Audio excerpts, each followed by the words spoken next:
আপনারা আগে এই নাটকের পর্বটা দেখেন, তারপর আমি কিছু বলবো, অবশ্যই শুনে যাবেন। কিলা পারভেজ কান্দে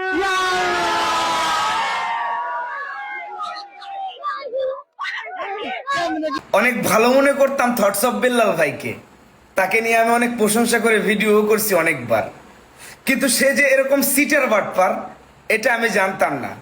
পাবলিকের যখন এতগুলো টাকা হাতিয়ে নিচ্ছে, তাই আমি একজন প্রতিবাদী কণ্ঠ, আমাকে প্রতিবাদ এটা নিয়ে করতেই হবে।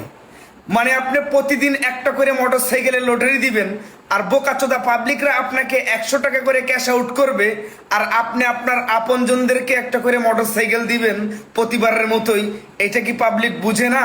মানে এতগুলো নাম থাকতে পারভেজ ক্যান্ডিডেটের নাম উঠলো, এটা পাবলিক কি বুঝে না? আপনি যে এই কাজটা করছেন ভাই, সত্যি প্রত্যেকটা মানুষের আবেগে থুতু মারছেন। আর পাবলিক যদি এর পরেও আপনার পক্ষে কথা বলে, আমি মনে করব ওই পাবলিকের মতো বোকাসুদা এই যে বাংলার জমিনে আর একজনও নাই। আমাকে নিয়ে যদি একটা কথা বলতে হয়, অবশ্যই আমার কোনো একটা দোষ খুঁজে বের করতে হবে। তাই থটস অফ বেলালের হাজারটা দোষ আছে,